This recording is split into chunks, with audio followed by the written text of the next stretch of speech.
Hello youngsters, ఈ రోజు మనం చూడబోయే రెసిపీ డబల్ కా మీఠా. ఈ రెసిపీకి కావాల్సిన ingredients 8 bread slices, half litre milk, half cup బాదం, హాఫ్ కప్ కాజు, హాఫ్ కప్ గీ, 1 cup sugar, 2 table spoon oil. ఇప్పుడు మనం బాదంని సన్నగా తరుగుకుని పక్కన పెట్టుకోవాలి. తర్వాత స్టవ్ ఆన్ చేసుకుని గిన్నె పెట్టుకుని హాఫ్ లీటర్ పాలుని మరిగించుకోవాలి. పాలు మరుగుతుండగా మనం ముందుగా సన్నగా తరుగుకున్న బాదంని వేసుకుని కలుపుకోవాలి. హాఫ్ లీటర్ మిల్క్ పావు లీటర్ అయ్యేదాకా మరిగించుకోవాలి. పాలు మరిగేలోపు స్టవ్ మీద పాన్ పెట్టుకుని 2 స్పూన్లు గీ వేసి ముందుగా కట్ చేసుకున్న డ్రై ఫ్రూట్స్ని బ్రౌన్ కలర్ వచ్చేదాకా ఫ్రై చేసుకోవాలి.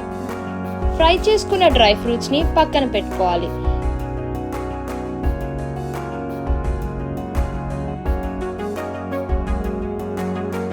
బ్రెడ్ స్లైసెస్ కార్నర్స్ కట్ చేసుకుని బ్రెడ్ని చిన్న పీసెస్గా కట్ చేసుకుని పక్కన పెట్టుకోవాలి.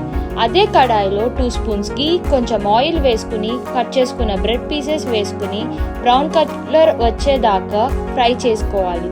ఫ్రై చేసుకున్న పీసెస్ని పక్కన పెట్టుకోవాలి. మీకు కావాలనుకుంటే ఆయిల్కి బదులుగా మొత్తం గీనే వాడొచ్చు. అదే కడాయిలో 1 కప్ షుగర్కి 1 కప్ వాటర్ వేసి 5 మినిట్స్ వరకు మరిగించుకోవాలి. ఇప్పుడు మరుగుతున్న షుగర్ సిరప్లో ముందుగా ఫ్రై చేసి పెట్టుకున్న బ్రెడ్ పీసెస్ని వేసుకుని 1 నిమిషం మూత పెట్టి ఉంచాలి. ఇప్పుడు ముందుగా మరగపెట్టుకున్న పాలను బ్రెడ్ పీసెస్ మీద వేసి మూత పెట్టి సిమ్లో 3 మినిట్స్ వరకు ఉంచాలి. బ్రెడ్ పీసెస్ మిల్క్ని మొత్తం అబ్జార్బ్ చేసుకున్న తర్వాత 2 స్పూన్స్కి ముందుగా ఫ్రై చేసుకున్న డ్రై ఫ్రూట్స్ వేసి మెల్లగా కలుపుకుని సర్వింగ్ బౌల్లోకి తీసుకోవాలి. అంతే, tasty double ka meetha ready.